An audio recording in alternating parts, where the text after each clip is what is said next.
a nossa amiga de sempre, que só quem está ao vivo está escutando.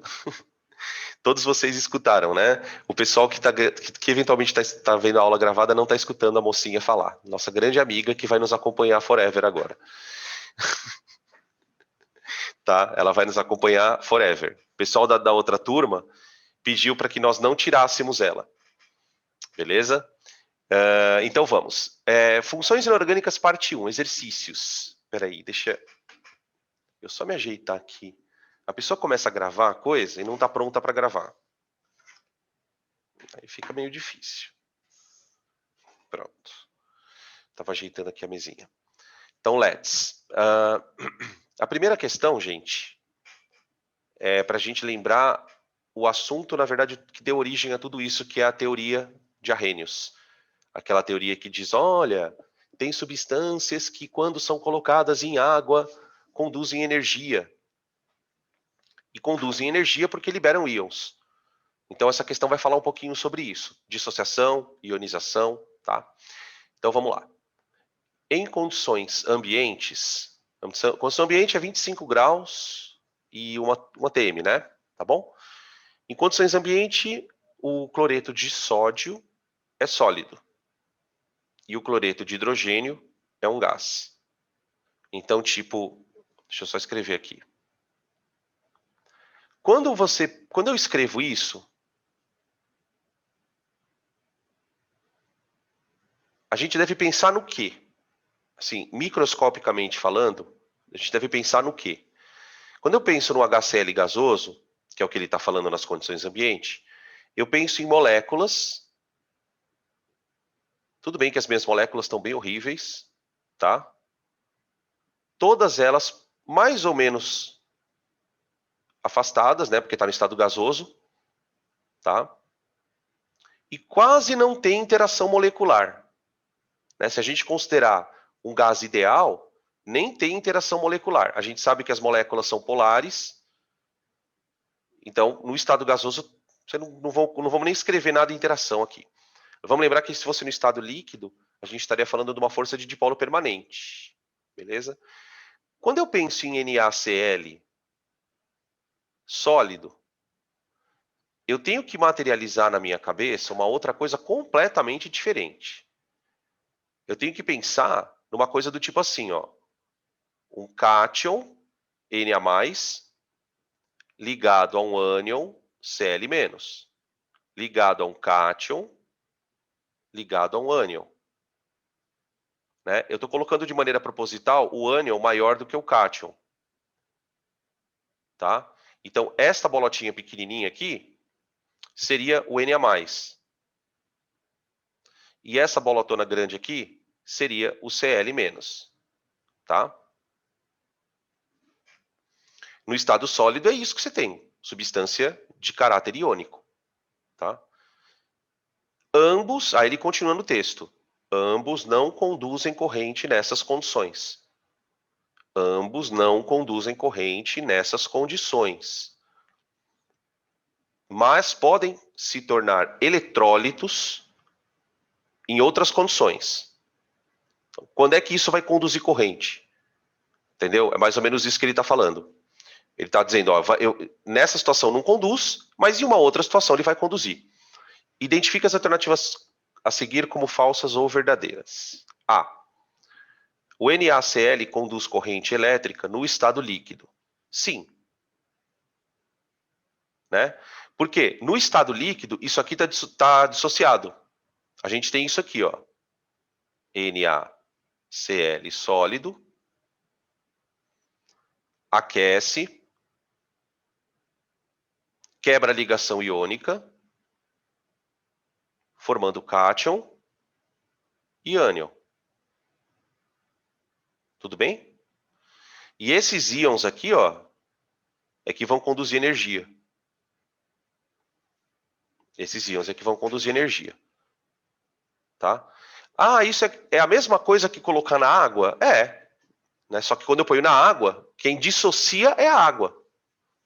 Aqui a gente está dissociando através do calor. Né? Está aumentando a temperatura a ponto de você quebrar a ligação iônica. Tá bom? Beleza? B. O HCl conduz mal corrente elétrica no estado líquido. Também é verdade. Por quê?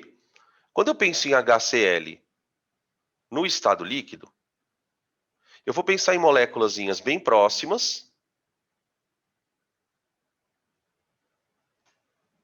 por interação molecular. Então, cada bolotinha dessa aqui seria uma molécula de HCl. Tá? Aqui no meio, ó, eu poderia representar aqui umas forcinhas, ó. Seriam umas forças de dipolo permanente, que mantém essas moléculas meio que próximas. Tá? Mas você não vê íon livre. Quando eu falo em HCl no estado líquido, eu estou falando da substância pura. Né? Para a substância conseguir conduzir corrente, ela precisa de alguma maneira liberar íon.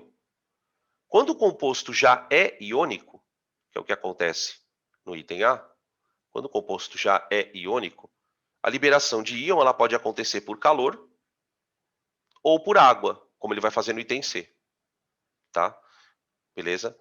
Então, o HCl no estado líquido não é um bom condutor porque não tem íon livre. Tá? Então, vou colocar assim, ó. Não apresenta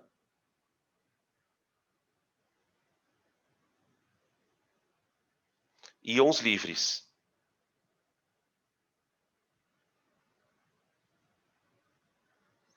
Tá? Aí no item B, no item C, vou colocar aqui no canto mesmo.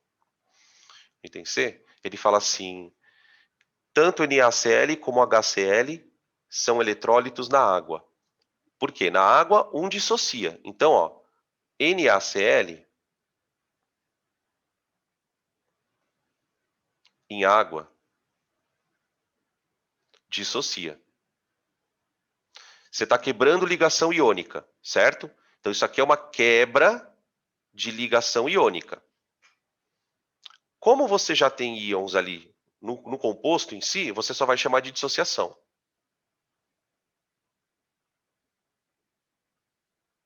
Tá? Aqui não precisa nem colocar aquoso, eu já coloquei aqui água, né? E aqui no HCl eu posso fazer de um outro jeito. Eu posso fazer assim, ó.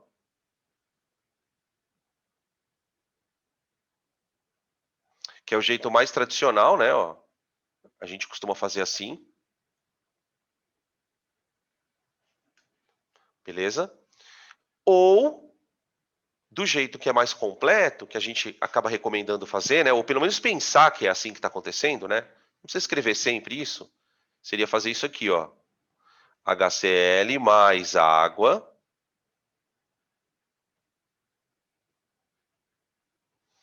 dando H3O mais Cl menos. Tá? Esse é o jeito mais recomendado. Na verdade, isso ainda não é o jeito mais certo, né? O jeito mais certo seria colocar uma setinha de vai e volta. Mas daqui a pouco a gente comenta sobre ela. Não vou adiantar porque tem um exercício em que a gente vai se falar sobre isso. Tá bom? Ok, gente. Dá para dar uma lembrada nas coisas, né? Com os exercícios assim, eu acho que dá para dar uma relembrada. Ah, só mais uma outra coisa. Vou escrever aqui, né? Isso aqui é uma ionização.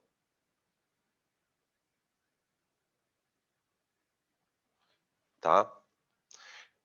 Os dois são diferentes, ok. Porém, os dois liberam íons. Então, o que está conduzindo corrente na solução aquosa? O Na+, e o Cl-. É isso aqui que conduz corrente. Né? A gente está até... tipo, e aí não foi por querer mesmo, foi sem querer. A gente está estudando isso na física.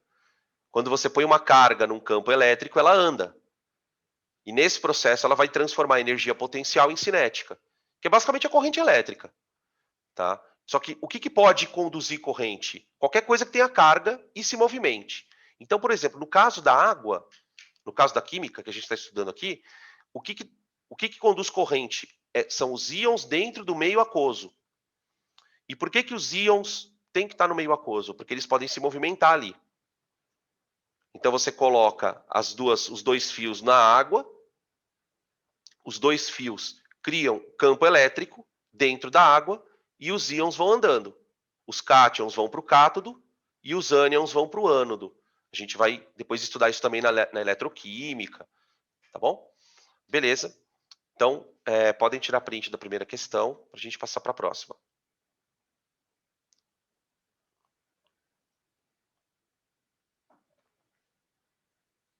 Qualquer coisa, vocês me chamem aqui, tá bom? Se porventura eu deixei de falar alguma coisa que vocês gostariam que eu falasse, que a gente comentou nas aulas, tá? 2. É possível interpretar algumas propriedades das substâncias considerando os modelos para as ligações químicas.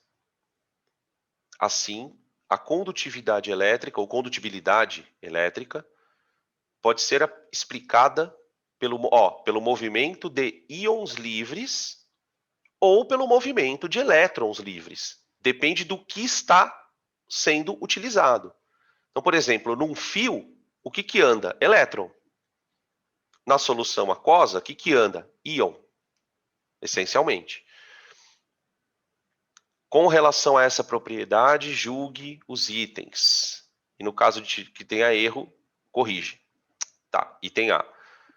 Algumas substâncias moleculares podem formar soluções iônicas quando dissolvidas em água. Com certeza. A gente pode até fazer um comentário nesse item A, se quiser, né? Qualquer ácido. Qualquer ácido. Porque todo ácido é molecular, gente. Você pode pegar, não sei se vocês vão lembrar na aula de ácido, a gente não ficou mó tempão desenhando estrutura do ácido. Justamente por quê? Porque é molecular. Quando é composto iônico, você não desenha estrutura. Você pensa em cristal, né? Então, qualquer ácido colocado na água ioniza e aí, portanto, forma uma solução iônica. O fato de você ter uma solução iônica não quer dizer que o composto era iônico. Ele pode, de fato, ter sido iônico ou não, né? Tá? Não sei se ficou claro. Então, verdade isso. B. A condutibilidade elétrica de materiais no estado sólido permite distinguir um sólido iônico, por exemplo, sal de cozinha, de um sólido molecular. O que vocês acham dessa frase? Dá uma lida aí. Quem quiser arriscar aí essa VOF. Tem 3 canais, né? Ao vivo. Pode falar, pode escrever no privado, pode mandar figurinha. Figurinha é boa. Não tem figurinha no Zoom, né? Acho que não dá para colocar figurinha no Zoom. Deve ter alguma coisa, não é possível. E aí?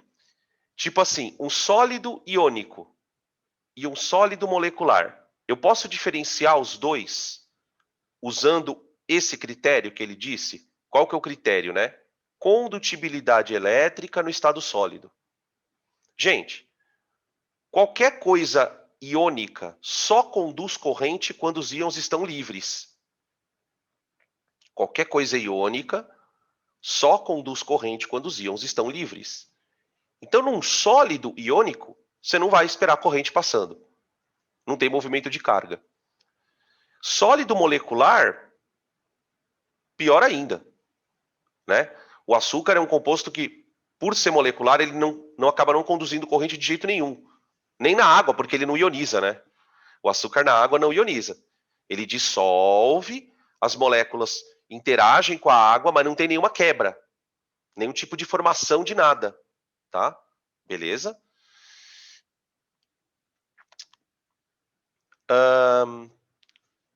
Por que eles recebem esse nome? Você está dizendo sólido iônico, sólido molecular? Não, eles são sólidos, ok, mas quando você fala sólido iônico, sólido molecular, é assim, do que o sólido é feito? Aí você fala assim para mim, eles são feitos de partículas. Só que, num sólido iônico, as partículas são íons, então você tem um cátion perto de um ânion. Espera aí, só um minutinho, só entrando aqui. um cátion perto de um ânion. Aí outro cátion perto de outro ânion. E assim sucessivamente. Isso aqui é um sólido iônico. Um sólido molecular, você tem uma molécula grudada próxima de uma outra molécula, próxima de uma outra molécula, próxima de uma outra molécula. Então veja qual é a diferença. Quando você põe isso aqui na água, o que você libera? Íons. Estou colocando exemplo na água, né? Tá? Quando você põe isso na água, o que você libera? Moléculas. Qual é a diferença? Isso aqui não conduz corrente, porque não tem carga. Não conduz. Não consegue andar no campo elétrico, né? Porque, basicamente, o que é conduzir corrente? Fazer carga se movimentar no campo elétrico. Tá? Os dois são sólidos. Agora, nenhum dos dois conduz corrente, quando sólidos. Então, isso aqui é sólido. E isso aqui é sólido. Então, se você testar um sólido, querendo fazer uma confirmação se ele é iônico ou molecular, você não vai fazer um teste em que os dois vão dar negativo. Basicamente é isso, né? Tá? Então, por isso que é falso. Ah, beleza, tá. Agora que eu estou vendo aqui, você escreveu. Ok. Tá? Item C. A condutibilidade de corrente apresentada pelas soluções aquosas é explicada pela presença de íons livres. Verdade, né? Tem nem que discutir. D. Ele pede para julgar, né? Julgar? Julgue, tá. D. Então tem que ver tudo CVOF. Tem uma pergunta aqui, peraí. Quando um composto iônico é fundido, ele conduz? Sim, obrigatoriamente. Porque na fusão você quebra a ligação iônica. Obrigatório. Não importa qual seja o composto. Ele pode ser um sal, ele pode ser uma base e ele pode ser um óxido. Tá? Beleza? D. Ah, beleza, ok. Os compostos iônicos fundidos são bons condutores de corrente por apresentarem elétrons com liberdade de movimento. Beleza? Perfeito. Perfectos. Item E. Os compostos iônicos conduzem mal a corrente elétrica no estado sólido, porque apesar de serem formados por íons, estes têm pouca liberdade de movimento translacional. Super nerd, mas ok, né? Tá dizendo, ó, quando tá sólido, eles não conseguem se movimentar, né? Movimento translacional seria movimento nos eixos, né? Assim, ó, tá?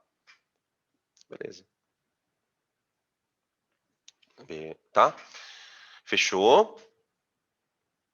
Aí, é bom que essa questão dá uma revisada em ligação iônica também, né? Que é uma coisa que a gente já viu um tempinho já, fica meio perdido no baú. Tá? Podem tirar print para a gente seguir para a próxima.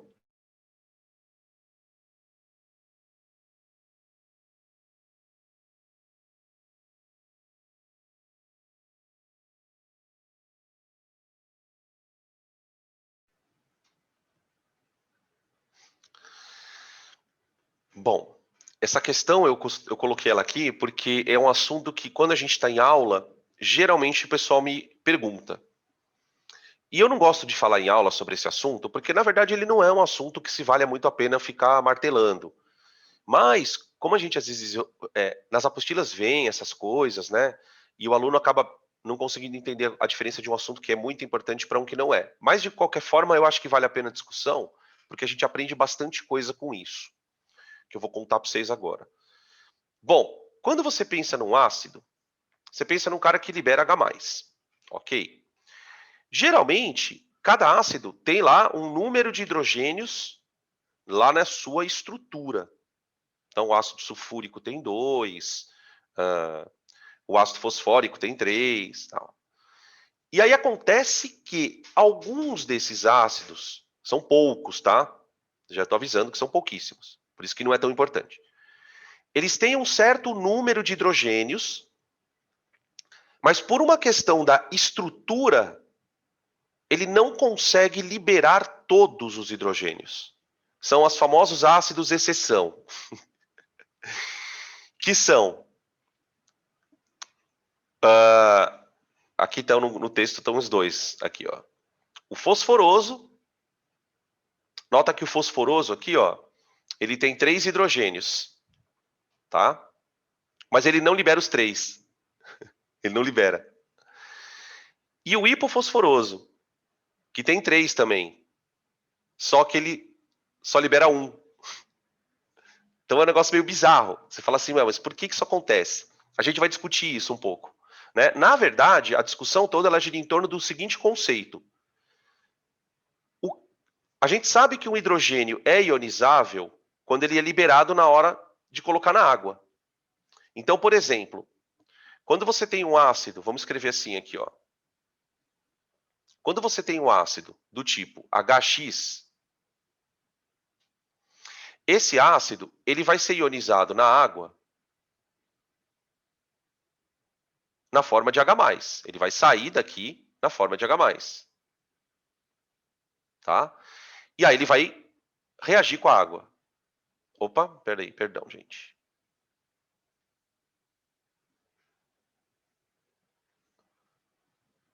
H3O+, mais X-. E aí a gente vai observar na natureza que alguns ácidos têm lá um certo número de hidrogênios, mas ele não libera todos. Então, qual é a característica de um hidrogênio ionizável? Quando a gente olha nas moléculas, faz uma comparação, olha para a estrutura dos ácidos e começa a ver que hidrogênio sai, que hidrogênio não sai, a gente começa a perceber uma certa coincidência. Os hidrogênios ionizáveis, eles aparecem sempre ligados aos átomos mais eletronegativos da estrutura. Quase sempre, vai. Não vou dizer que é sempre. Quase sempre. Então, por exemplo, quando eu pego a estrutura de um ácido carboxílico, vou pegar um exemplo aqui. Vou pegar o ácido carboxílico mais simples. Ó. Esse hidrogênio aqui, ó, é ionizável. Ele é ionizável.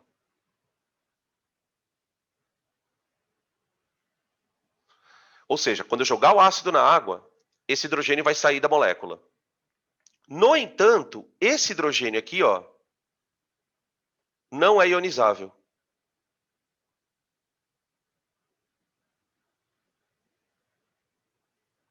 Ah, mas eu tenho que saber isso. Tem. Acredita em mim que tem. Acredita em mim que tem. Você não precisa necessariamente saber quem são as exceções. Eu diria para você que as exceções elas são mais um motivo para você discutir o assunto. Tá? Porque, por exemplo, em ácido carboxílico, isso é fundamental. Né? Você entender, pô, por que tal hidrogênio sai e o outro não sai? O que acontece é o seguinte. Quando o hidrogênio sai, ele deixa esse ânion aqui, ó. Ele forma um ânion. Certo? Como é que ele forma esse ânion? Vamos lembrar. Tá vendo essa ligação aqui, ó? Deixa eu colocar de outra cor. Tá vendo esta ligação aqui, ó? Essa ligação ela vai ser quebrada.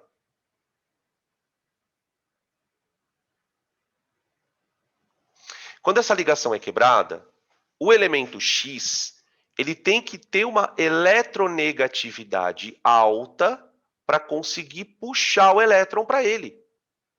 Vamos lembrar que ele vai ficar com carga negativa. Ó, a carga dele vai ficar negativa. Ele pegou o elétron do hidrogênio.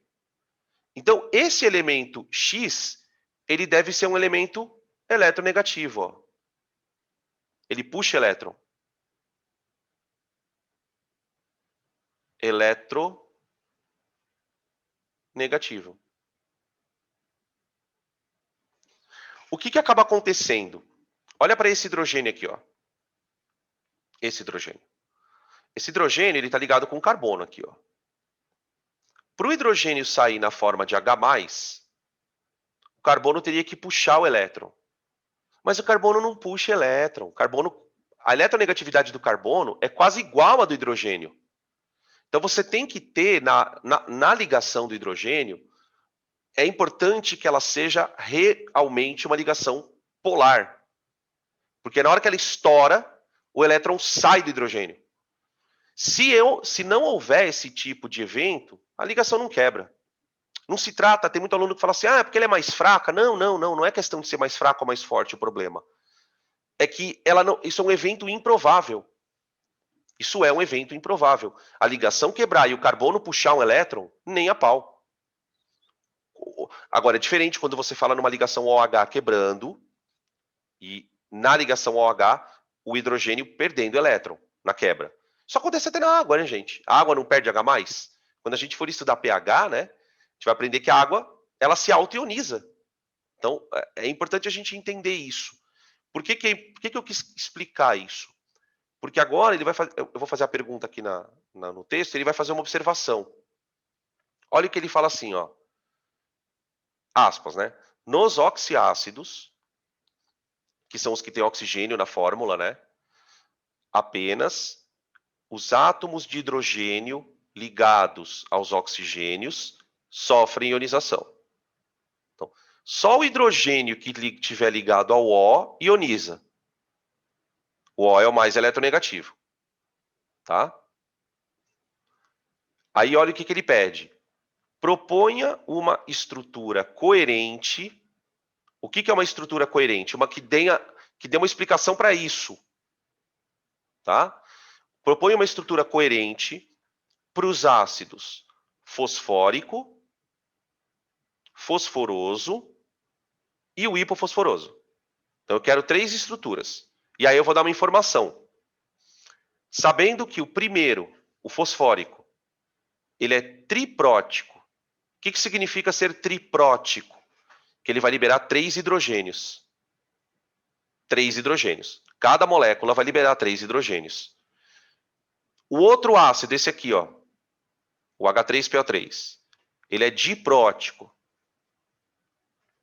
E o terceiro, que é esse aqui, é monoprótico, só libera um hidrogênio. Então, vamos entender a lógica. Eu sei uma informação. Hidrogênio que ioniza está ligado a O. Ok. Agora, eu quero montar a fórmula desse ácido, ó.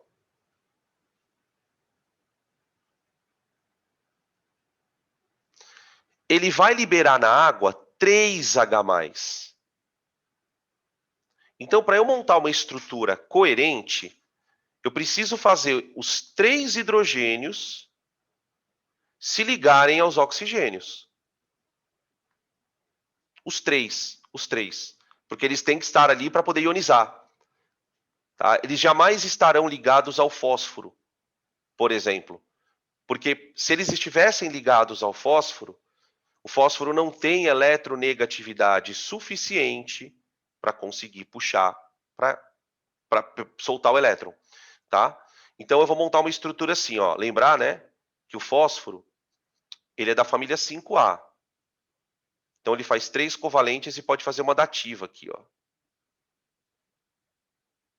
Você pode propor uma dativa aqui. Tá? Ou então propor que o fósforo está hibridizado e ele faz uma dupla aqui em cima, ó.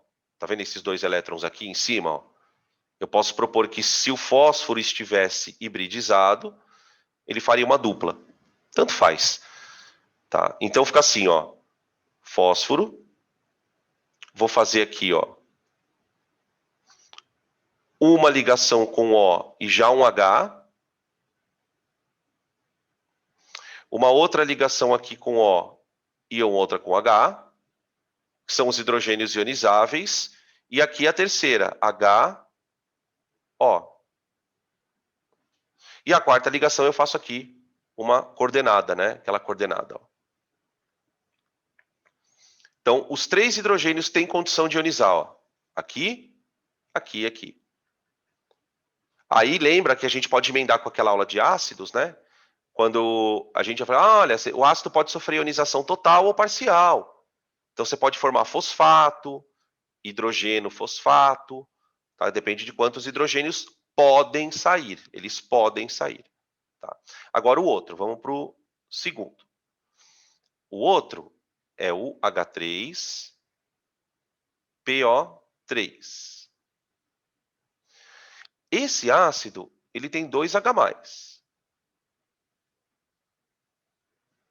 O elemento central, ele vai liberar 2 H+. Ah, mas Dan, se eu não soubesse isso, eu poderia montar a estrutura errada? Sim. Sim. Por exemplo, eu vou desenhar uma estrutura aqui, mas eu vou pedir para quem estiver eventualmente copiando, não copie essa estrutura, porque ela está errada. Né? Eu vou mostrar para vocês aqui, ó. O que muita gente faz? Você pede para a pessoa, olha, desenha para mim isso aqui, ó. A pessoa faz isso. Se a pessoa sabe desenhar a primeira, ela vai direto assim, ó.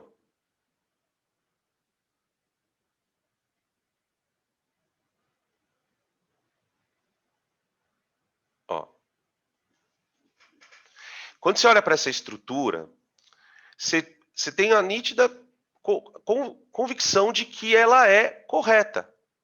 Ela está certinha se você for analisar. Tem o fósforo fazendo 3 ligações, tem o oxigênio fazendo lá as 2, tal. Só que ela não é assim. Detalhe, ela não é assim. Ah, mas como é que a gente sabe que ela não é assim? Porque se ela fosse assim, esse ácido teria que liberar os 3 hidrogênios. Então, o fato de você, por exemplo, descobrir que um ácido libera 2 hidrogênios, te faz ter uma noção de como é que é a estrutura dele. Ah, então peraí. Então o ácido não é assim. Não. O ácido não é assim. Então, como é esse ácido? Eu tenho que, obrigatoriamente, ligar a ele um hidrogênio para garantir que esse hidrogênio aqui não seja ionizável. Como você é obrigado a fazer isso, então você teve que gastar as ligações covalentes do fósforo, você vai ter que fazer uma dativa com O. Não tem jeito. Ó. Essa estrutura é estranha. Ela é muito esquisita. Ela é esquisita, sobretudo quando você olha para o ácido da esquerda. Né?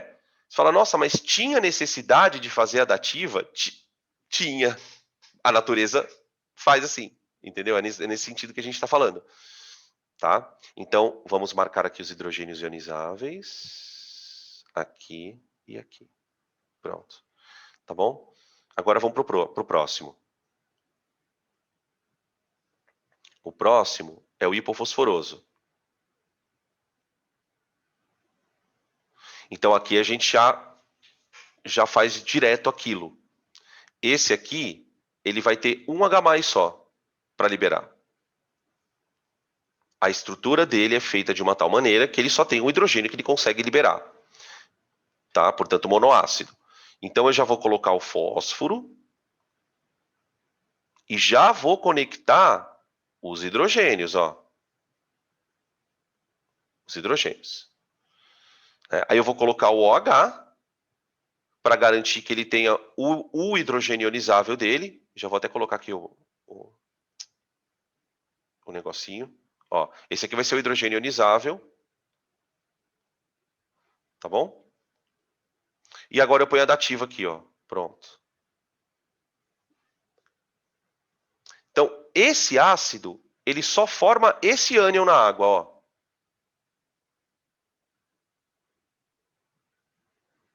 Só. Esse aqui, ele pode formar esse.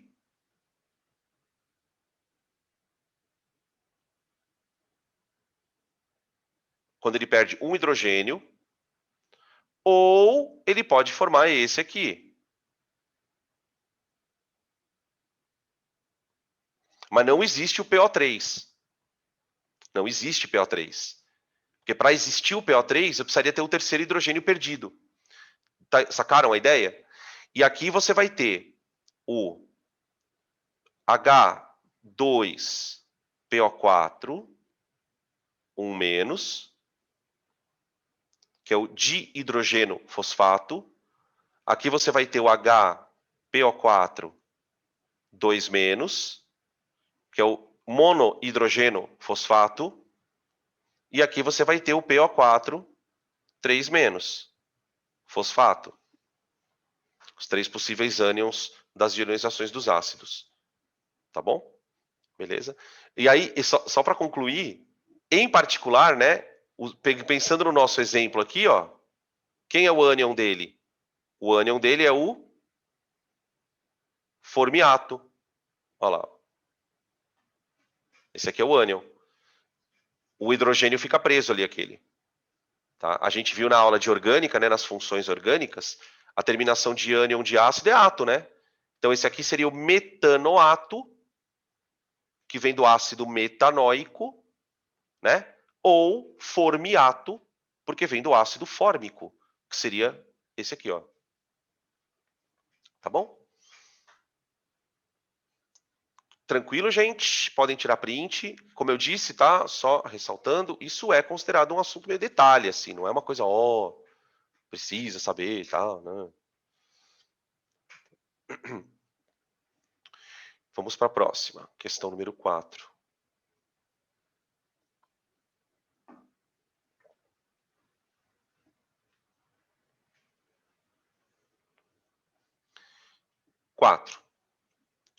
Quando a gente aprende força de ácidos, a gente fala sobre o grau de ionização, falamos na aula.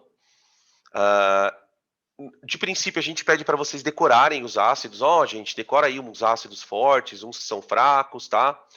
É importante. Mas lá na frente, a gente vai fazer conta com esse grau de ionização. A gente vai usar o grau de ionização para calcular, por exemplo, o pH de uma solução aquosa. E aí é importante que a gente entenda uma questão fundamental, que é que a pergunta vai gerar discussão.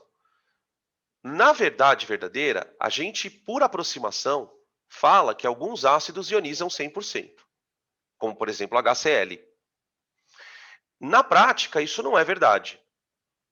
Por quê? Porque o processo de ionização não permite que você tenha 100% do ácido ionizado. Por uma razão muito simples, porque esse processo é reversível.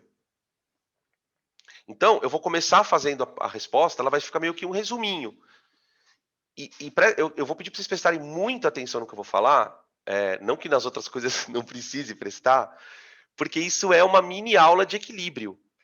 Tem algumas coisas que, se você souber daqui, quando chegar em equilíbrio, vai ser muito bom. A gente já vai ter feito uma discussãozinha aqui, no meio de uma questão, tá? Bom, a coisa funciona assim. Então, vamos escrever aqui, ó. A ionização de um ácido em água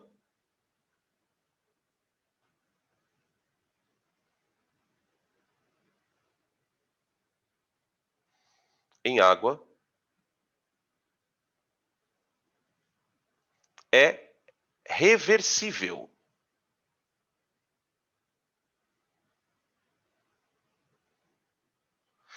É um processo reversível. E a gente tem toda a parte de equilíbrio que vai falar sobre isso, né? Mas, a rigor, o que é um processo reversível de maneira bem simples? É um processo onde você tem, no mesmo ambiente, duas reações acontecendo ao mesmo tempo. O reagente virando produto e o produto virando reagente. Basicamente é isso.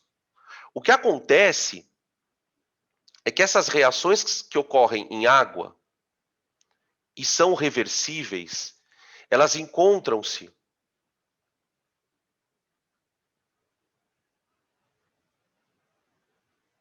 em equilíbrio.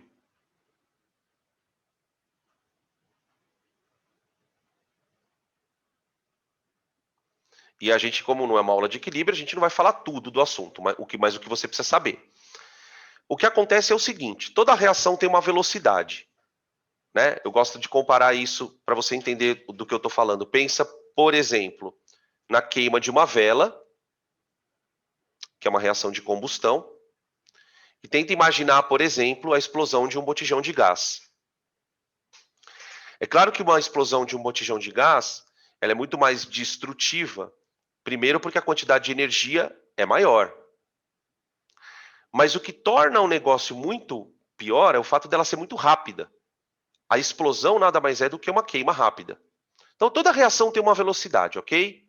Tem reação que é lenta, tem reação que é rápida e não sei o que lá.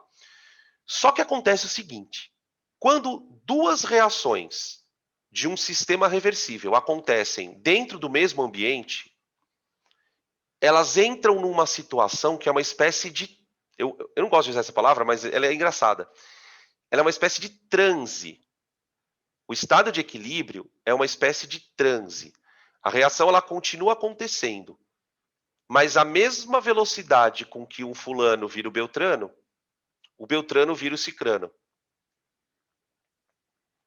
E aí é que está um problema muito sério. Por quê? Porque quando a gente fala isso, as pessoas entendem outra coisa. Quando elas pensam que a mesma... Então, a gente representa a coisa assim, ó. A se transformando em B e B se transformando em A. Essa reação ela tem uma velocidade. E essa daqui tem uma outra. Normalmente. Agora, quando elas estão sendo feitas no mesmo ambiente, isso aqui acontece. Que é o transe. Estou brincando aqui que é um transe, da reação entrar em transe. Isso acontece sempre, sempre. Só que o que as pessoas entendem quando a gente fala isso? As pessoas não sei porque... Na verdade, assim, eu falo às pessoas porque eu também já entendi assim quando eu era aluno. Demorei para mudar a minha cabeça. A gente tem uma tendência a pensar que se as velocidades são iguais, quer dizer que você tem a mesma quantidade de cada uma das substâncias. O que não é verdade. Você pode muito mais ter A do que B. Mas a velocidade com que A vira B é igual a de B virando A. Por isso é muito importante você entender que no equilíbrio você tem quantidades variáveis. Pode ser mais do A do que do B, mais do B do que do A, pode ter a mesma quantidade, mas o fato é que a velocidade com que uma se transforma na outra é diferente. E isso faz toda a diferença no raciocínio. Por quê? Porque se as velocidades são diferentes, aliás, se as velocidades são iguais, por mais que as quantidades não sejam, elas nunca vão variar. Esta quantidade aqui, ela é constante. Então, quer dizer, se você tiver muito desse cara, sempre vai ter muito, porque a mesma velocidade com que ele é gasto, ele é reposto. E aqui também, né? Conste. Agora, o que chama a atenção? E é aí que entra o exercício. Então, você precisa saber tudo isso para poder entender a resposta direitinho. Tem vezes que tem mais A do que B. Tem vezes que tem mais B do que A. Isso é chamado de extensão do equilíbrio. Quanto tem de cada um? É claro que isso é o que mais interessa para a gente. Porque, assim, a partir do momento que a reação chega nesse estado, gente, ela não sai mais. Então, quando o cara vai fazer uma reação, qual que é o interesse dele? Eu quero produzir bastante do B. Então, eu tenho que garantir que o meu equilíbrio seja atingido com bastante B. Porque ela vai entrar nesse equilíbrio, ela vai procurar essa situação. Então, eu tenho que proporcionar para a reação um ambiente adequado para isso acontecer, se eu quero mais do B. E o que acontece com ácido é exatamente assim. Um ácido, ele tem uma ionização que é exatamente representada dessa maneira. Mas antes de falar da ionização, deixa eu contar uma outra coisa, bem rápida. Quando a gente estuda equilíbrio, a gente aprende que todo equilíbrio ele pode ser representado por um número, que é chamada normalmente de K de equilíbrio. K de equilíbrio. O que acontece? Quando a reação chega nesse estado, as concentrações se tornam constantes.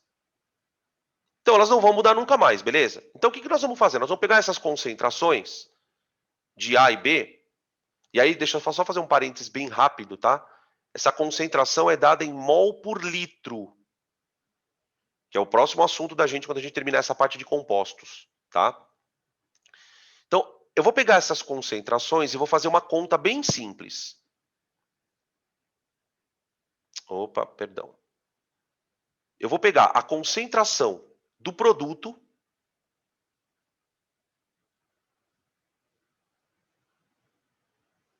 a fórmula que eu estou representando não é a fórmula mais correta, tá? Dividida pela concentração do reagente. Tá? Na verdade, o produto está elevado a um número aqui e o reagente está elevado a um outro número aqui, mas isso não vem ao caso. Por que eu preciso que você saiba disso? Porque vamos imaginar, por exemplo, que no seu equilíbrio tenha bastante do produto, desse cara aqui, ó.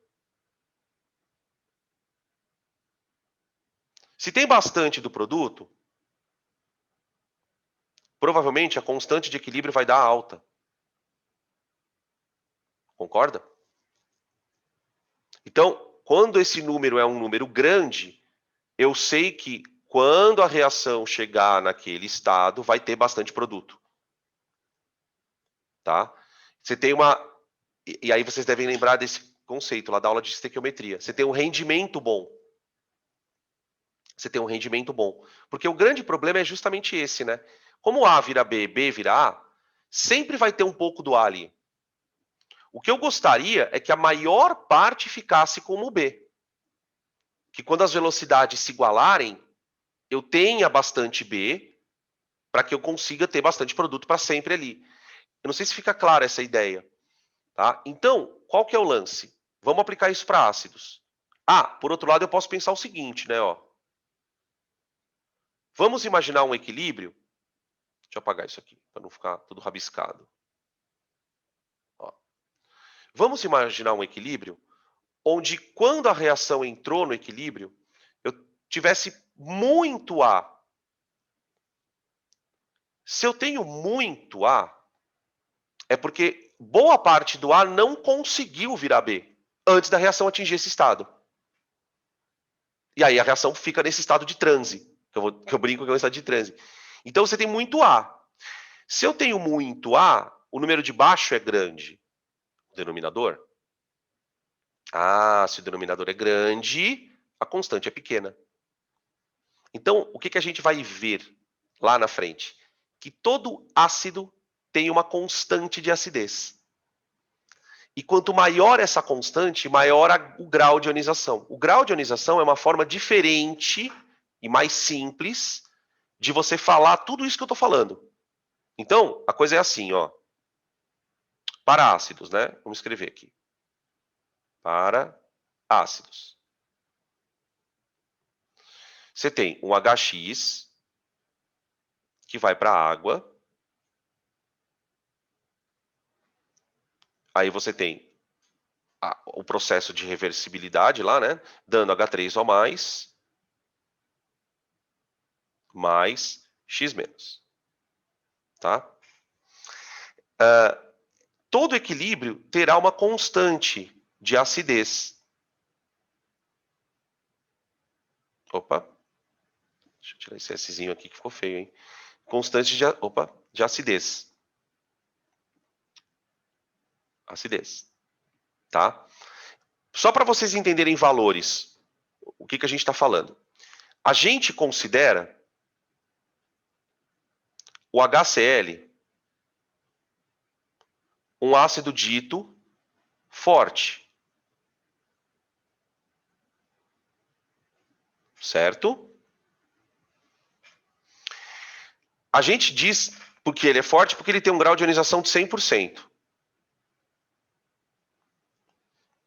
Só que na prática, ele não vai ionizar 100%. Sempre vai ter um pouquinho de HX ali dentro, preso na forma de HX, que seria esse cara aqui. Só que a quantidade é tão pequena que eu posso aproximar para ele e dizer, olha, para ele eu vou dizer que ele é 100%. Por quê? Porque a constante de acidez desse cara, ela vale 98. O que isso quer dizer em termos práticos? Essa eu acho que é a parte mais delicada. Quando eu fizer essa conta aqui, ó, essa conta, o resultado dela dá 98. Aí você fala assim, tá, mas o que isso quer dizer na prática? Dá uma olhada aqui, ó, gente. No nosso ácido, Quem é produto? Produto é isso aqui, ó. Certo? Tudo isso aqui é produto. Quem é reagente? É o ácido. Então, quando você faz uma conta onde você pega o produto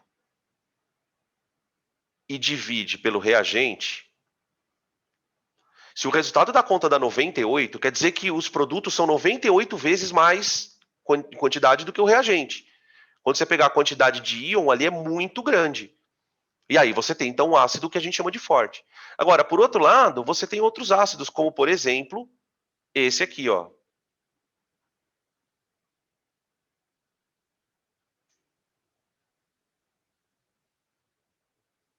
Esse ácido é fraco.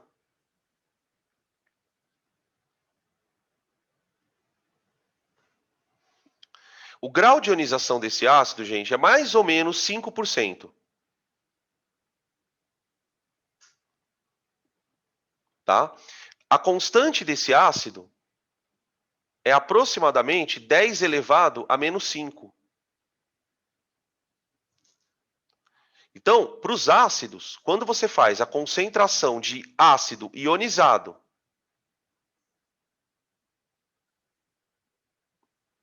pela quantidade de ácido não ionizado, grosso modo é isso que a gente está fazendo, ó. Você tem uma relação de quanto de ácido tem ionizou, quanto não tem. Quanto maior for esta relação, mais ácido ionizado você tem. Quando a relação é muito pequena, você tem um ácido que não ioniza muito, ó, que seria o ácido acético. Tá? A gente vai aprender que tem uma fórmula matemática para relacionar a constante de acidez com o grau de ionização. Tá? Isso daqui vai ficar uma discussão bem mais aprofundada do que isso. Tá? A gente vai explicar mais sobre essa questão do equilíbrio. Tá? Mas é uma forma da gente já ir trazendo esse conteúdo para discussão. Então, resumindo, né? Por que nenhum ácido tem grau de ionização 100%? Porque o processo é regido por uma reação reversível. E ela entra num estado de equilíbrio. Ponto. Tá? Aí tudo que eu contei a partir dali é mais aprofundamento mesmo. Tá bom? Perguntas?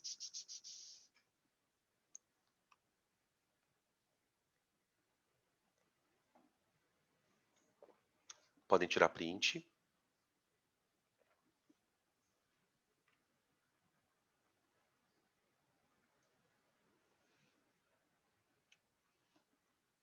Questão 5. Analise a fórmula do ácido acético representada a seguir. Aí mostra aí a fórmula. Item A. Determine o número de hidrogênios ionizáveis presentes em cada molécula do ácido. Só um, né? Um hidrogênio ionizável. Por conta dele só ter um hidrogênio ligado ao oxigênio. Então, vou colocar aqui, ó. Só fazer o grupo aqui. Esse aqui é o ionizável. Pronto.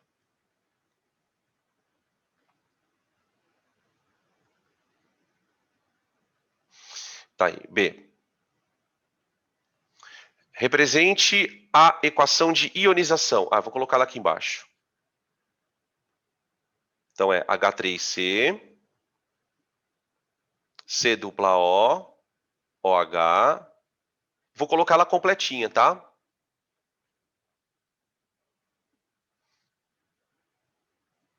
Depois eu coloco ela mais simplesinha aqui, ó, em cima também. Que daí que vocês quiserem anotar, ó. Aí vem o ânion, que é o acetato, né? Mais H3O+. Tá bom? De uma maneira mais simples, você pode escrever assim, ó. H3C, COOH,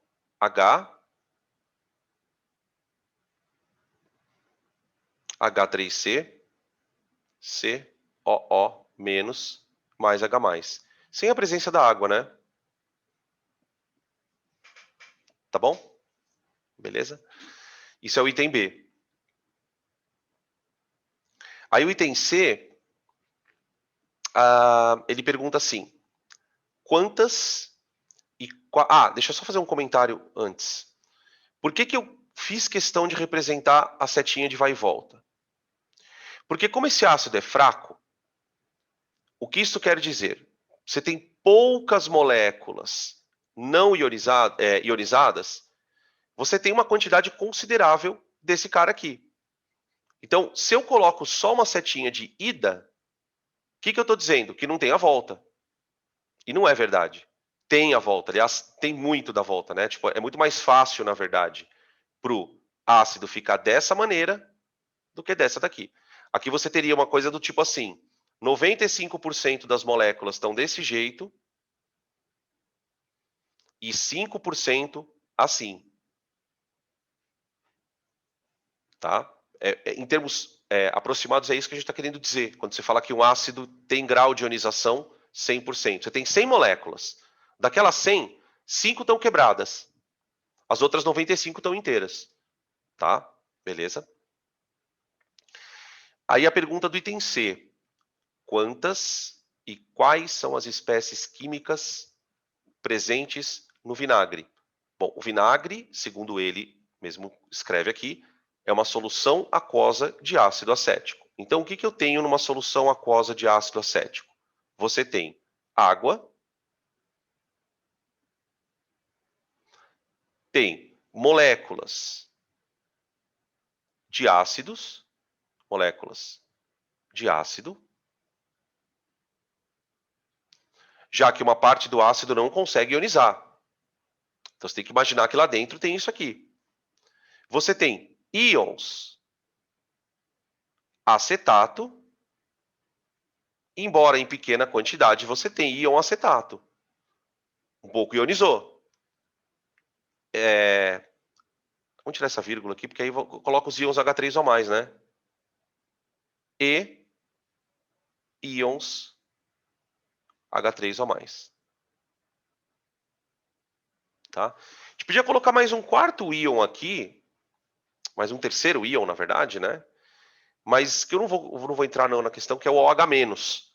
Porque sempre, onde tem água, tem H+ e OH-. Tá? Mas a questão não queria que a gente chegasse nesse ponto de discussão ainda. Tá bom? Agora, eu queria só fazer uma observação final na questão.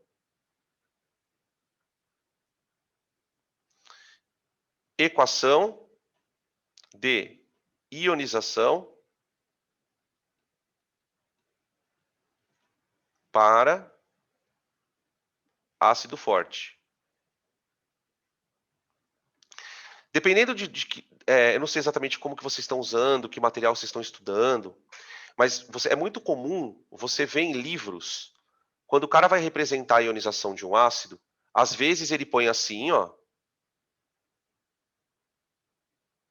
Ou, quando o ácido é forte, o que ele faz? Ele faz isso aqui, ó.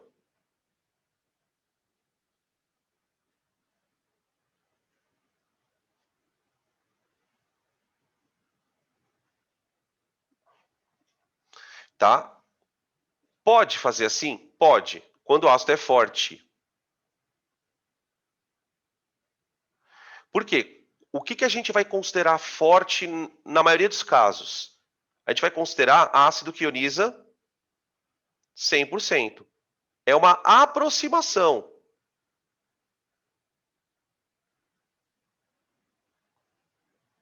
Mas não tem problema. O fato de você considerar que é 100% de ionização te permite adotar, então, um processo que não é reversível, ele é irreversível. Todo ácido vai ionizar. Então, não estranhem que para ácido fraco vem assim, ó, e para ácido forte venha eventualmente assim, tá? Beleza? Tranquilex? Podem tirar print. Deixa eu passar para a próxima.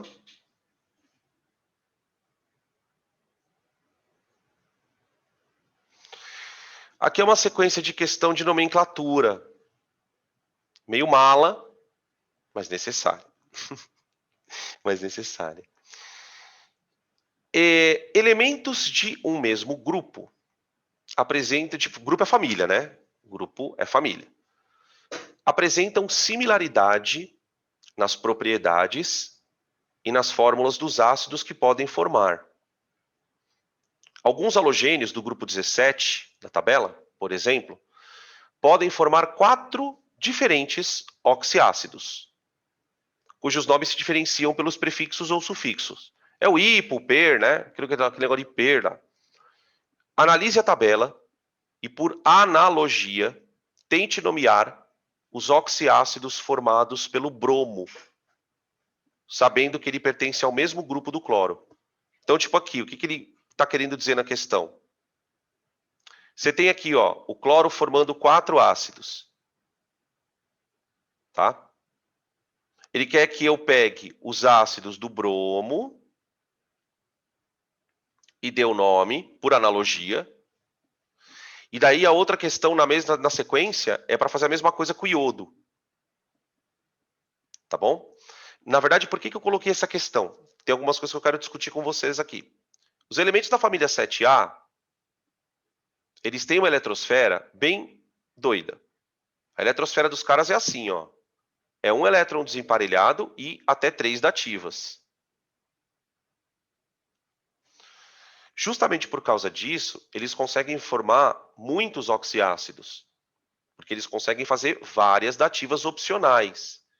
Então você tem o ácido hipo, que seria basicamente isso aqui, ó. Esse aqui é o ácido hipo. Pode escolher aí cloroso, bromoso ou iodoso. Qual que você quiser.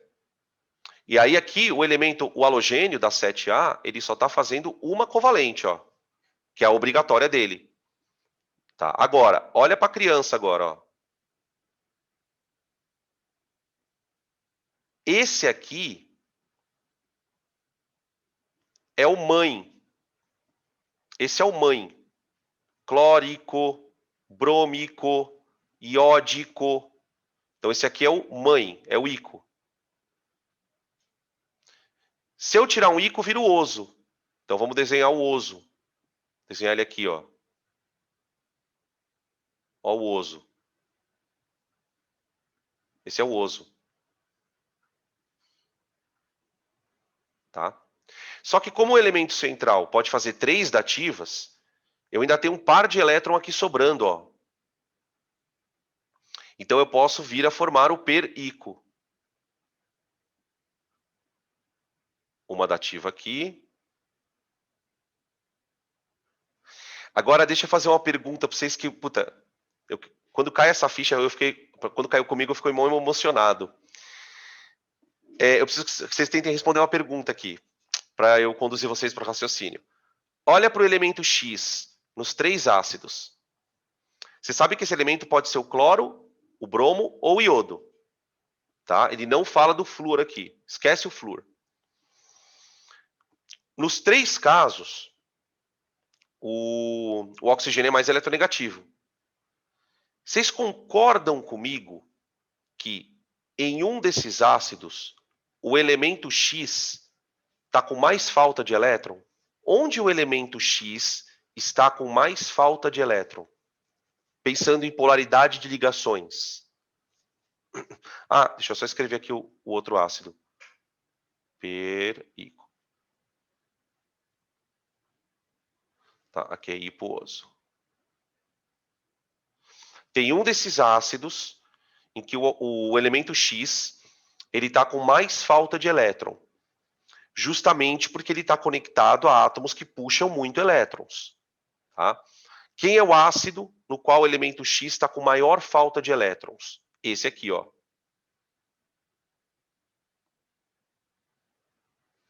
Tá?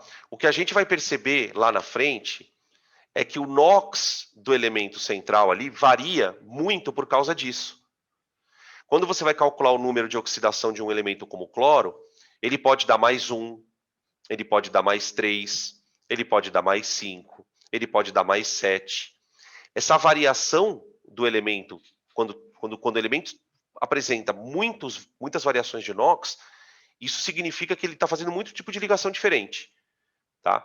Isso acontece tanto com o cloro, como com o bromo, como com o iodo, tá? Beleza? Bom, vamos botar os nomes então dos ácidos. HBrO, que é o hipobromoso.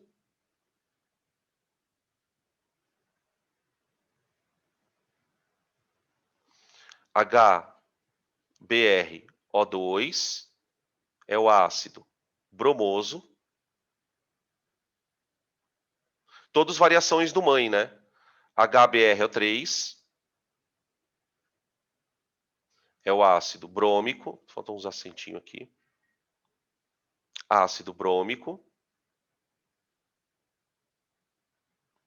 E HBrO4, que é o perbrômico. Mano do céu. Ah, esses ácidos são importantes? Não.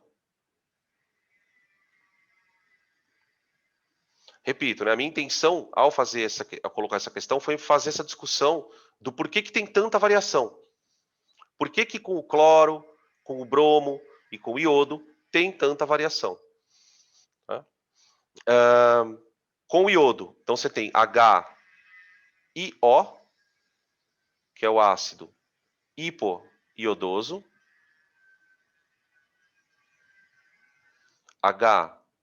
HIO2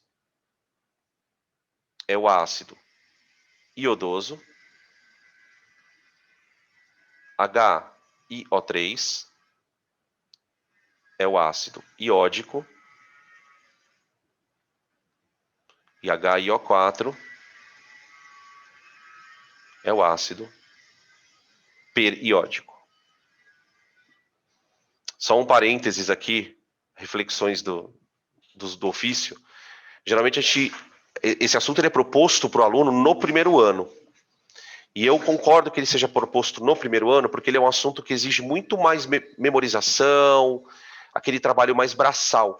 Né? À medida que a gente vai chegando no segundo, no terceiro ano, a gente vai ficando preocupado com assuntos um pouquinho mais complexos. Né? Então, é importante a gente ter esse conhecimento dessas fórmulas. Né? Eu não digo para você que você precisa saber todas. Agora, ao apresentar uma questão como essa, o que você precisa trazer dela? Que o elemento da 7A, todos fazem isso. Porque ao você entender o que ele faz, você ganha de presente 12 ácidos. Todos muito parecidos. Então, se aparecer, você já sabe exatamente de onde ele veio. Tá? Beleza, gente? Então, ó, aqui nessa tela eu já coloquei a resposta da questão 6 e 7. Tá bom? E mais esse resumo aí da estrutura. Vocês repararam que até agora a gente não falou de base, né? Porque realmente base não tem quase nada para falar. Até nos exercícios é pouca coisa.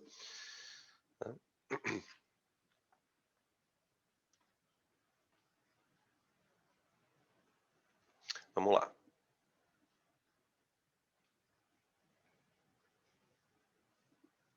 Falando no diabo, aparece o rabo.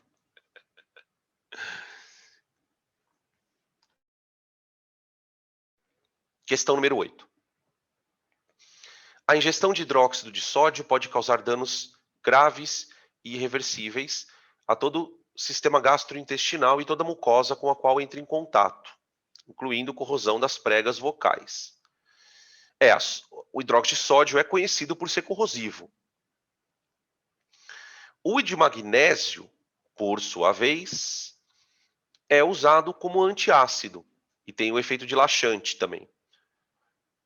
Como se explica essa diferença de propriedade entre esses dois hidróxidos? Né? Por que um é corrosivo e o outro não?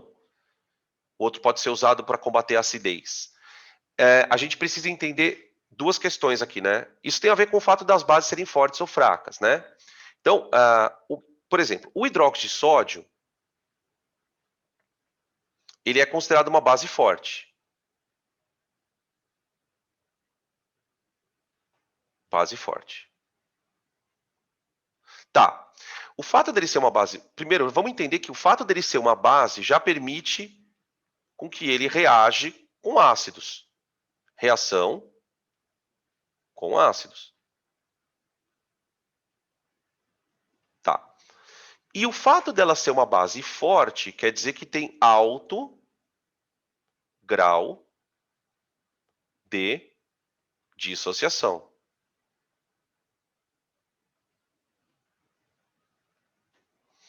E é isso que torna ela corrosiva. É esse o problema. Tá? O MgOH2, ele é uma base, só que é uma base fraca. Tá? Vamos lembrar que nas aulas teóricas, a gente associou a questão da base ser fraca ao problema dela não ser solúvel em água. Né? Porque ela é iônica e tal. Mas o fato é o seguinte, a base é fraca. Ela vai continuar reagindo com ácido, só que é onde ela tem que reagir, que é no estômago.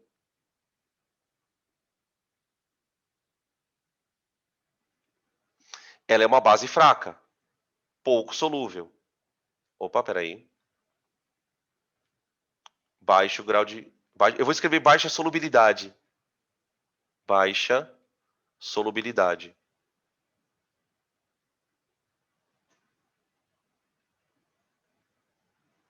Ou seja, você toma a base, ela vai para o estômago e ela vai reagindo com o ácido sem dissociar. Porque o que acaba tornando a base corrosiva é aquela liberação de OH de maneira muito rápida no estômago. No estômago e nas cordas vocais, como ele fala no texto. Né? O problema é a força da base. Então, a diferença de uma para outra, as duas podem reagir com ácido do mesmo jeito. Tá? Muita gente pensa que uma base forte reage melhor com ácido. Não, não.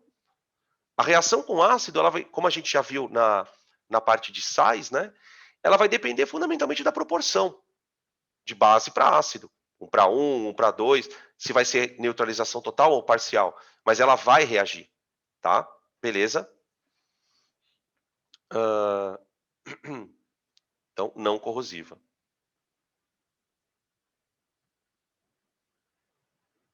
Uma outra base que se usa também como medicamento é o hidróxido de alumínio, que tem o mesmo efeito do hidróxido de magnésio, que é o leite de magnésia.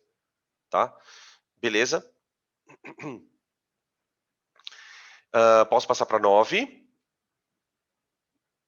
Questão número 9.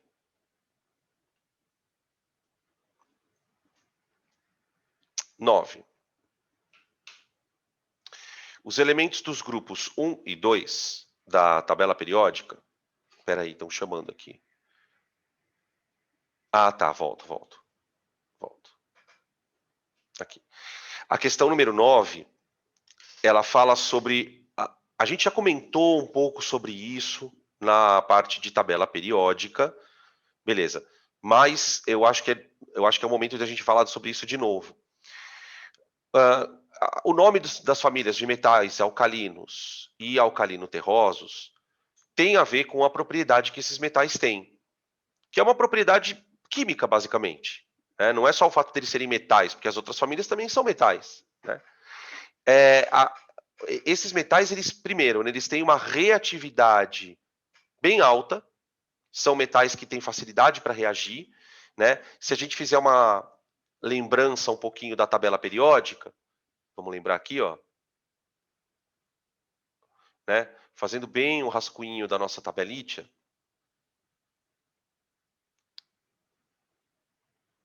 Os elementos de família 1A e 2A, eles estão localizados aqui a oeste da tabela. Vamos colocar dessa maneira mais simples, né? Certo? Metal e metal alcalino. O que a gente sabe sobre esses metais? Por exemplo, que eles têm baixa energia de ionização. Eles têm baixa afinidade eletrônica. E são metais eletropositivos.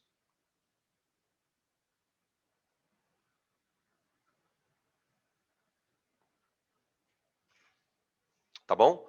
São metais que têm facilidade para sofrer oxidação, vai ter potencial de oxidação alto. Tudo tem a ver com aquela tendência doadora de elétron, né? Lembrar que a energia de ionização é aquela energia necessária para você arrancar o elétron do átomo. Tá? Aí ele fala o seguinte.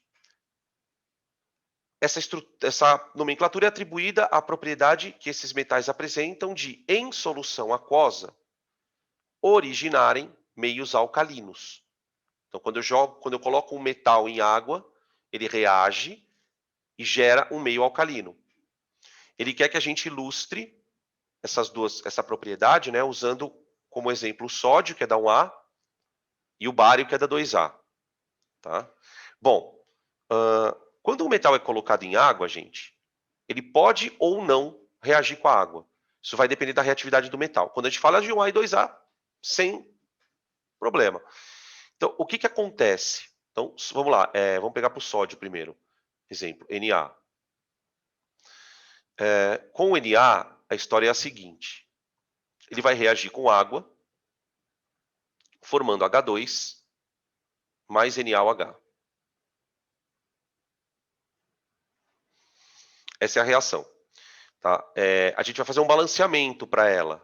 Eu vou colocar um 2 aqui, um 2 aqui e um 2 aqui. Tá? Eu queria chamar a atenção de vocês da maneira com a qual essa reação ocorre. Essa reação ocorre. O que acontece? Esses hidrogênios aqui, ó,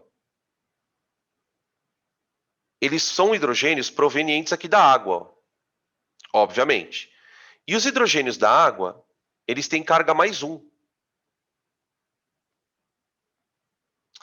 Quando esses hidrogênios, a gente usa o termo, né, são deslocados, esse é o termo que se usa, eles geram H2, que tem carga 0. Então, aqui aconteceu um processo que a gente vai chamar lá na frente, né, de redução.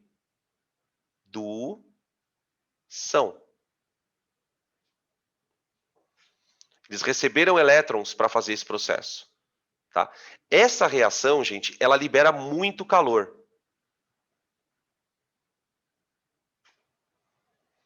E libera também gás hidrogênio, que é explosivo.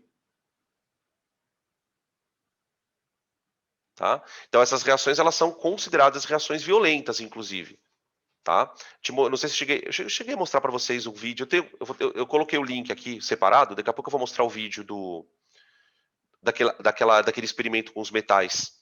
Tá? Quando é da família 1A, esse metal ele forma uma monobase. Tá aqui, ó, NaOH.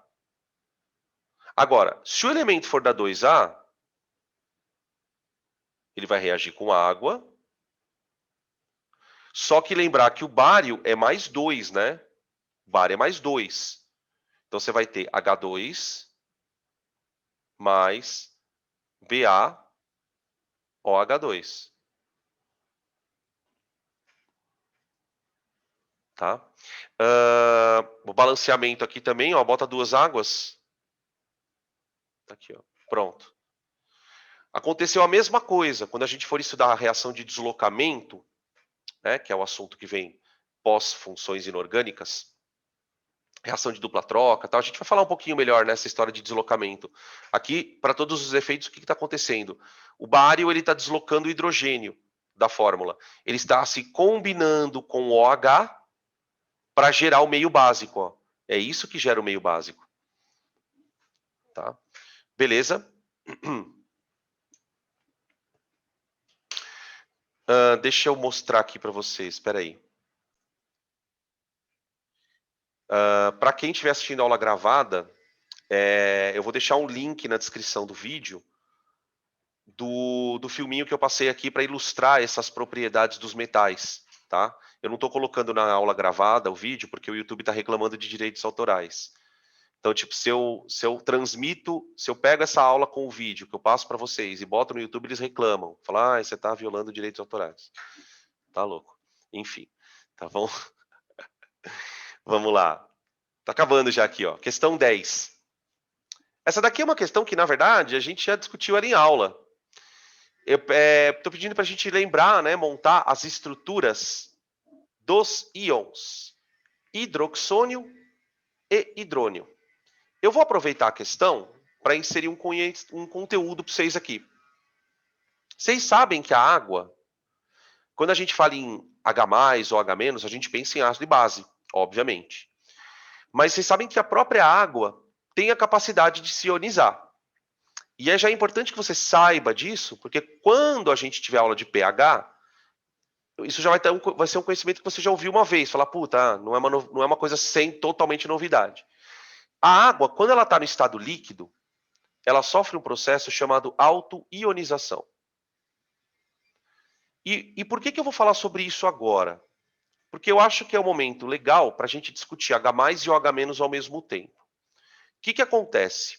Vocês sabem que a água é uma estrutura que tem 2 hidrogênios e tem par de elétrons sobrando. Então a água ela pode atuar perdendo hidrogênio, como um ácido, ou ela pode sequestrar um H+. Tá? Em água no estado líquido, algumas moléculas se autoionizam. Então vocês imaginem, por exemplo, a moléculazinha da esquerda doando H+ para a molécula da direita. Esse H+ é transferido e vem para cá. A molécula da direita, que recebeu o H+, ela vira H3O+. Ó.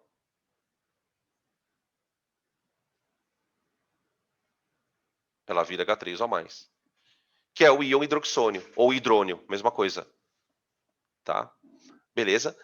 E a outra molécula? Lembre que se a molécula perdeu hidrogênio, aqui, ó, essa ligação quebrou, e nesta quebra de ligação, o elétron que era do hidrogênio ficou com oxigênio. Então o oxigênio ficou com um elétron a mais. Então ele ficou OH-.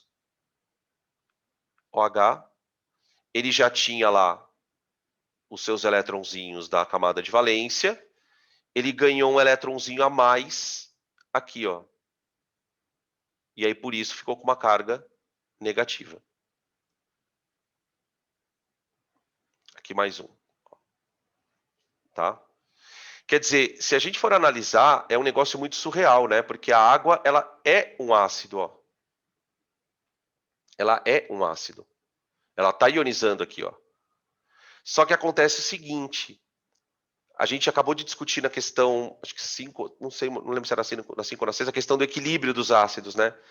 Essa reação, ela quase não acontece na água. A constante de equilíbrio dela é 10 a menos 14. Por isso que a água não conduz corrente elétrica. Por isso que ela não é uma boa condutora de corrente. Porque ela não tem íon em quantidade suficiente para fazer aquela condução. A gente fala que a água é um eletrólito fraco. Tá? A questão em si, é muito importante citar, né? A questão em si, ela pedia só duas coisas. A estrutura do H3O+, e a estrutura do íon OH-.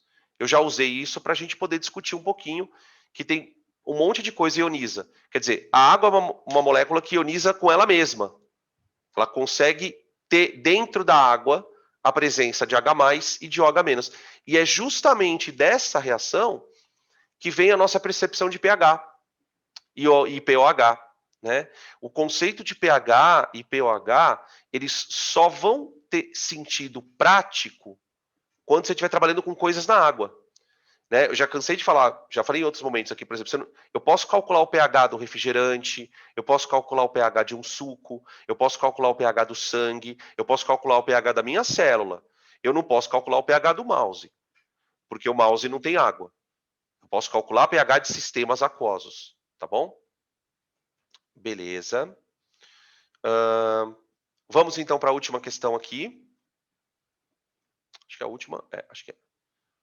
Questão número 11. 11. Peraí, não sei se querem tirar print aqui, gente. Peraí.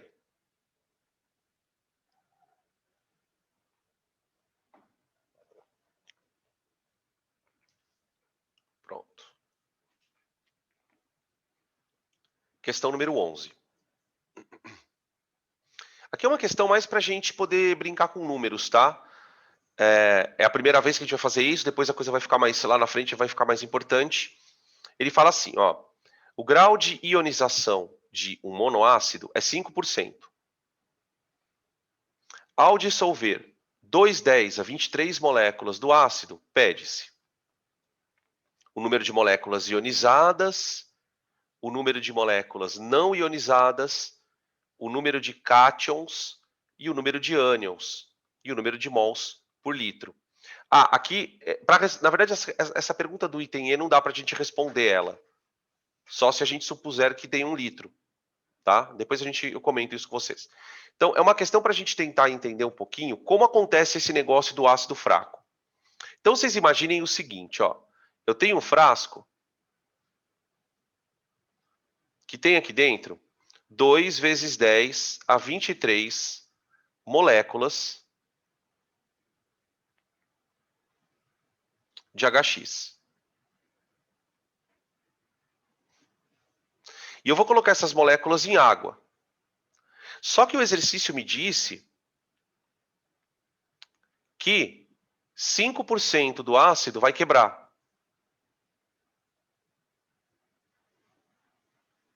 Então, eu vou tentar mostrar para vocês o que acontece em função do tempo, para a gente ter uma noção um pouquinho mais real da história. Então, você imagina que você tem 2 vezes 10 a 23 moléculas de HX. Tá, beleza. Aí eu vou criar um gráfico aqui que vai representar assim, ó. Oh, Deus. Número de moléculas. Espera aí, vou colocar mais para a direita porque eu vou precisar de espaço. Vou colocar aqui, ó. Número de moléculas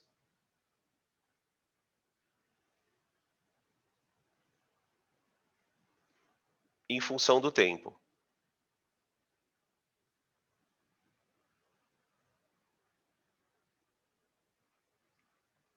Na verdade, eu vou fazer de um jeito até mais didático. Em vez de escrever número de moléculas, eu vou escrever número de partículas.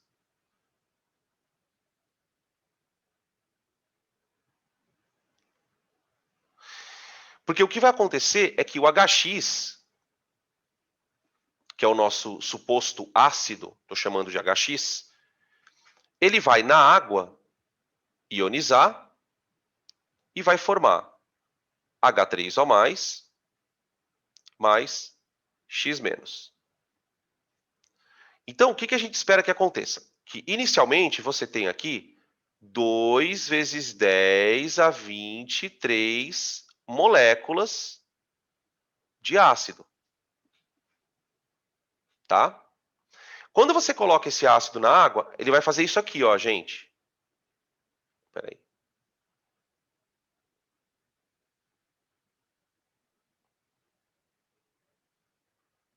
O número de moléculas dá uma caída e, após um certo intervalo de tempo, para de cair. Tá? Essa queda são as moléculas ionizadas.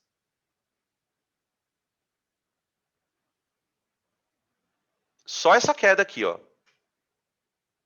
Só essa parte aqui, ó. Espera aí.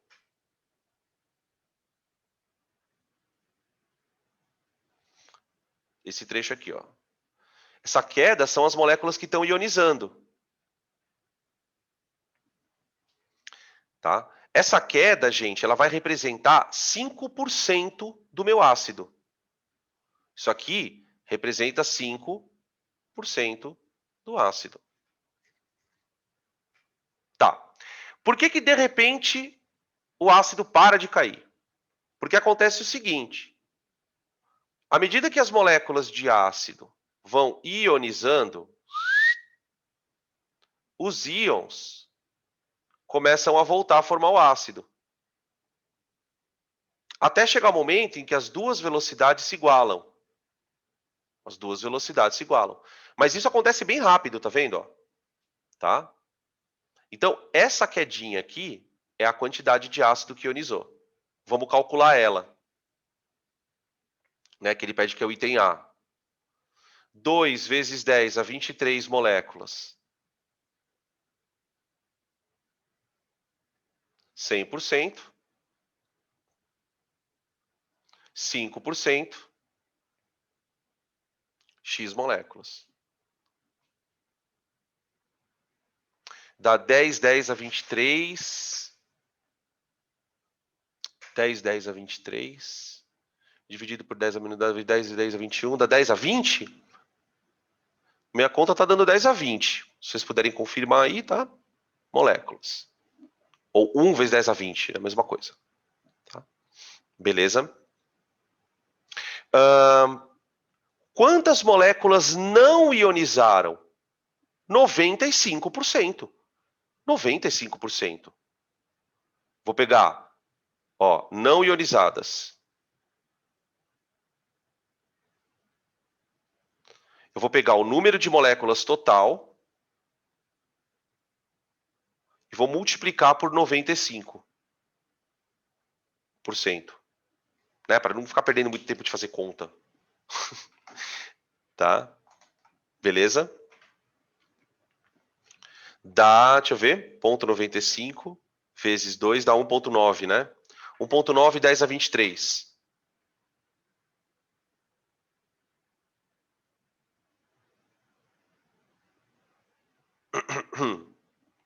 Beleza?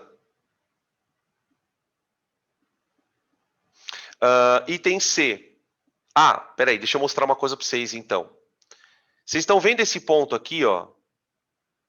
Quando a reação atingir o equilíbrio, que é o que a gente discutiu lá naquela outra questão, a quantidade de ácido que vai ter aqui é exatamente essa aqui, ó. Tá? Só 5% ionizou. Agora, o que que acontece? Essa quantidade que ionizou, que seria isso aqui, ó, se transformou em dois tipos de íons. E é isso que vocês precisam agora prestar muita atenção, ó. Você vai ter íon H3O+, então você vai ter uma curva que faz assim, ó. Você vai ter uma curva que faz assim, ó. H3O+. Isso aqui é a curva do H3O+. E tem uma outra curva que é paralela a essa. Ela é paralela a essa, gente. Na verdade, você pode dizer que ela é mais do que paralela. Ela é sobreposta, literalmente. Que é a curva do ânion. Deixa eu trocar de cor aqui. Ficou uma bagunça. Curva do ânion, ó. Por quê? Porque cada molécula de ácido que cai, ioniza, perdão, ela gera um H3O+ e um X-. Percebem? Então, essa quedinha aqui, ó, corresponde a 5%. Foi o número de moléculas que ionizou, que é o 10 a 20. Tá? Essa quantidade de molécula vai virar 10 a 20 de H3O+. Então, você vai ter aqui, ó, 10 a 20 para os dois, ó. Opa. Aqui. Você vai formar 10 elevado a 20 de H+, e 10 elevado a 20 de ânions X-. 1 para 1. Isso porque o meu ácido é 1 para 1, né? Porque se o ácido fosse, por exemplo, 1 para 2, aí seria 10 a 20, 2, 10 a 20. Tá? Beleza? Então tá meio que tudo respondido já, na verdade. Aqui é o item C e o item D. Tá?